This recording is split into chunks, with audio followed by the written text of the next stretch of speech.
Feliz tarde Venezuela, qué gusto como siempre saludarlos, bienvenidos a una nueva edición de Plan Electoral correspondiente este lunes. Feliz inicio de semana para todos. Hoy tenemos en estudio a Ricardo Cusano, qué gusto que nos acompañe. Él va por el circuito número 3 de Caracas a la Asamblea Nacional. ¿Qué tal la jornada? Bienvenido. Pero antes que nada, gracias por la invitación y bueno, la verdad que es una nueva faceta en mi vida, ¿no? Entrar en la política y sin duda alguna no solo apasionante, sino el contacto con la gente, el poder oír de primera mano no solo las necesidades, que conocemos que son muchas, sino los sueños y los anhelos y lo que le pide y le exige la gente a una dirigencia política. La verdad que está siendo una experiencia en lo personal muy enriquecedora. Señor Cusano, usted viene de ser expresidente de Fede Cámaras, un empresario de dilatada trayectoria. Es extraño ver a un empresario incursionar en la política. ¿Qué lo motivó a participar e incursionar en la política y sobre todo en este contexto tan complicado? Sí, bueno, lo primero sería mi familia y mis hijos. Yo parto de la premisa de que estoy en Venezuela y seguiré estando aquí. Y si quiero mejorar las condiciones y siento que podía hacerlo desde la instancia política, por eso decidí dar el paso.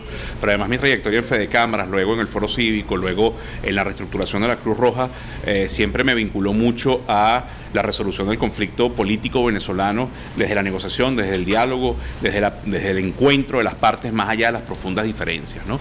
Y qué mejor que una Asamblea Nacional, que el legislativo, que es el espacio de la argumentación, el espacio de la discusión política, el espacio donde se deberían generar esas negociaciones y esos acuerdos que le den a Venezuela la resolución definitiva del conflicto político para volver a insertarnos en la comunidad, en el contexto internacional, para dejar de estar sancionados, para poder tener acceso a las mejorías que en definitiva se traduzcan en calidad de vida para la gente.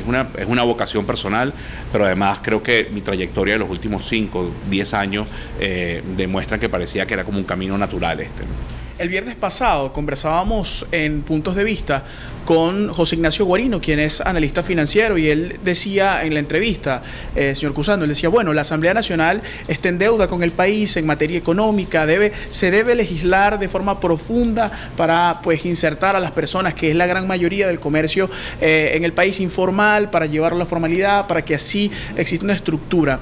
¿Cree usted también que la Asamblea Nacional está en deuda con el pueblo venezolano en materia económica, siendo usted empresario?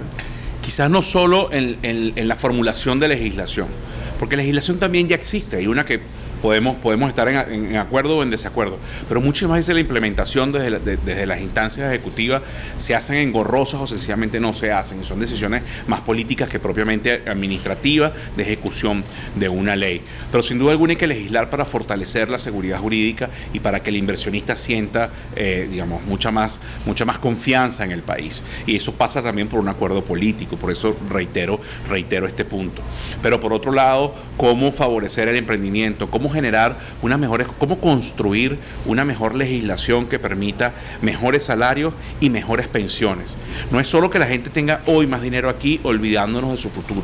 Todo eso hay que rediseñarlo. Es evidente que la actual legislación no está cumpliendo favorablemente sus objetivos. Bueno, discutamos, elevémoslo, y mientras pensamos en los salarios y en las pensiones, que también sean viables en términos económicos la empresa y el propio Estado, que es el mayor empleador. Y eso se hace en el seno de la Asamblea. Sí hay unas deudas en algunos temas, pero creo que también hay que pensarlas en una visión moderna, en una visión de futuro, donde nos reencontremos los venezolanos a argumentar, a construir sobre la base de las propuestas y no de la confrontación.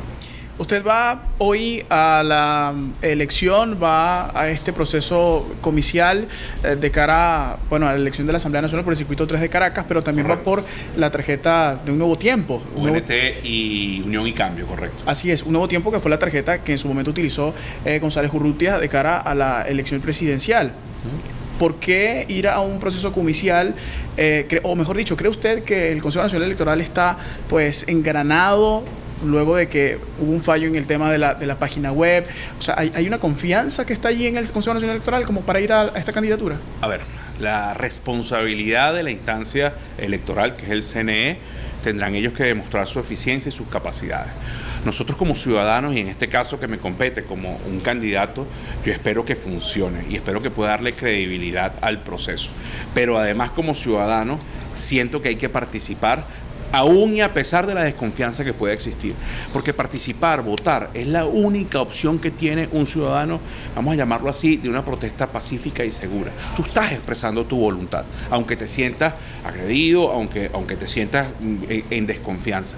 La respuesta en relación al ente comicial tendrá que demostrarla el propio ente y sus autoridades en el proceso que viene. Y nosotros como candidatos y como, llamando al voto, tenemos que definitivamente procurar que ese voto le sirva a la gente y no sigan siendo unas vocaciones, y además que sea una elección que le sirva a la gente, que resuelva problemas. Claro, decía usted la confianza en el voto y que el voto sea respetado, pero ¿qué sucede si existe un proceso como el del 2015 en el que se eligieron diputados a la Asamblea Nacional y un año después había una Asamblea Nacional Constituyente? El gobierno, el Ejecutivo Nacional ha anunciado que posiblemente este año también exista una reforma constitucional. ¿Qué pasaría en ese escenario, señor Cusano? ¿Qué pasaría? Que habría que participar nuevamente. A ver, la política es dinámica, no se acaba nunca, es una rueda que constantemente, y algunos marcan la agenda. Y que te marca la agenda significa que tú no fuiste lo suficientemente capaz de imponer la tuya, o de negociar la tuya, o de enamorar a la sociedad con la tuya. ¿Pero cree usted que el gobierno nacional está hoy marcando la agenda en el ámbito...? Bueno, quien ha colocado la fecha de las elecciones, sin duda alguna, es el gobierno nacional. Entonces, quien ha dado habilitaciones a referentes políticos que estaban inhabilitados precisamente antes de este proceso hacia el gobierno nacional. Por eso le pregunto una pregunta muy específica, y ahorita la estás cambiando. Y cuando tú hablas de una reforma, si es una reforma debería hacerse en el seno de la Asamblea Nacional.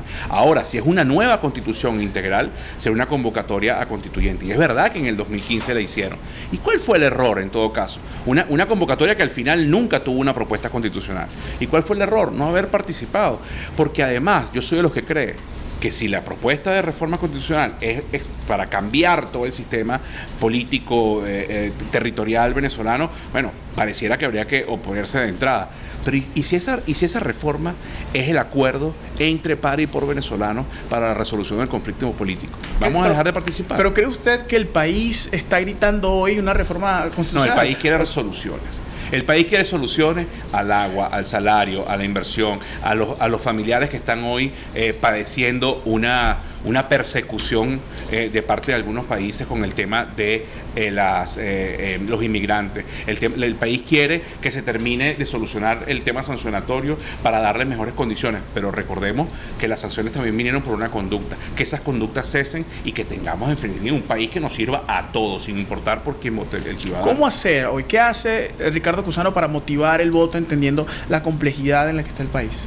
¿Cuál es la estrategia? Quizás lo primero es no prometer imposibles. Tenemos muchos años escuchando imposibles. ¿Y cuál es la promesa de Ricardo? No, mi promesa es trabajar sin imposibles para que haya una asamblea plural, para proteger y promover la propiedad privada en términos de que un ciudadano chamo como tú de 29 años pueda, si no tienes hoy una casa, puedas tener un alquiler y que eso no dañe al propietario, y después de que seas inquilino puedas tener acceso a un crédito y comprar ese departamento. Trabajar para construir una mejor legislación que permita mejores salarios y pensiones. Y esto de la mano a la prevalencia de la empresa privada, porque no puede ser a costa de nadie, sino en favor de todos. Digamos, ahí está enmarcado. Poder trabajar en promover, en definitiva, un acuerdo social y político que nos saque de este drama y de este conflicto que tenemos más de 20 años y que se ha profundizado a lo largo de los últimos años, un conflicto político estéril que nos ha apartado del contexto internacional, que nos ha tenido sancionados más allá de lo que yo siento que las políticas públicas ya nos han sancionado como ciudadanos. Ahí está la razón de ser de una asamblea que sirva no para los intereses de un solo actor político, sino que sirva para los intereses de la nación, de 30 millones de personas que piensen distinto y que somos plurales, ¿no? En este recorrido de inicio de campaña, ¿cuáles son los dolores que ha identificado Cusano precisamente en el circuito número 3 de Caracas? Mira, la gente ¿Qué le dice la gente? Lo que primero te dice la gente, hay una gran distorsión entre lo que es la elección a la diputación y la resolución de problemas. Te hablan de los huecos, te hablan del agua, te hablan de la luz, y esto no es una elección a alcaldía, es una elección a ser diputado y a elevar la discusión política a otras dimensiones. Pero hay que explicarle cómo desde esa instancia tú puedes resolver esos problemas cotidianos. Te hablan, obviamente, cuando tú te sientas, es un circuito donde hay muchos pensionados, muchos jubilados, porque su familia en muchos casos está fuera. Te hablan de las pensiones. ¿Cómo resolvemos el problema de pensiones? ¿Cómo resolvemos el problema salarial? Todo gira en torno a eso. El tema de la salud también es muy importante. ¿Cómo hacemos para desde la Asamblea Nacional rediseñar el sistema de salud y que haya además los ingresos para poder sostenerlo? Digamos, ahí está un poco contextualizado obviamente hablan de democracia, obviamente hablan de alternancia, obviamente hablan de estos procesos políticos y es lo que todos al final como ciudadanos sentimos. Dos preguntas puntuales antes de irnos a la pausa. La primera, la semana pasada, el miércoles específicamente, escuchamos al presidente de la República hablar de un aumento de lo que denominó un ingreso mínimo integral, ¿sí? Hizo unos ajustes en las bonificaciones. ¿Eso qué opinión le merece? Y lo segundo, de cara precisamente a este proceso, ¿estaría Ricardo Cusano dispuesto a sentarse en la mesa con actores del Ejecutivo Nacional para establecer algunas estrategias y propuestas de cara a esa mejoría de la que habla? Te lo respondo rapidito. Si como creo en la negociación, en el diálogo, en la argumentación, en el respeto a la persona, exijo respeto. Pero como expresidente de Fede Cámaras, en mi gestión, nos reunimos con la Asamblea Nacional, nos reunimos con el Ejecutivo, y el Ejecutivo, la Asamblea de entrega de mi gestión, estuvo presente 3 ministros, la Vicepresidencia de la República, y ahí nos fuimos a sencillamente abrazarnos, fuimos a argumentar, a discutir modelos de desarrollo. Yo no tengo prurito en eso, porque creo que esa es la solución a nuestro conflicto. Y en relación al salario, nosotros estamos entrampados en un modelo de desarrollo económico que no va a permitir subir los salarios si no hay un redimensionamiento de la legislación. Pero además que esos salarios no solo le generen dinero hoy en el día a día en el bolsillo del venezolano, sino que tenga de cara al futuro, de cara a las pensiones, viabilidad, y que la empresa sea viable y el Estado. Lo que ocurrió hace unos días es sencillamente la consecuencia de lo que estamos viviendo políticamente a lo largo de las últimas décadas. Gracias. Ricardo Cusano, pues candidato a la Asamblea Nacional por el circuito número 3 de Caracas, nos acompañó en esta primera parte, en el primer segmento de Plan Electoral. Con esto nos corresponde establecer nuestra primera pausa comercial. Volvemos en tan solo segundos, no se aparte.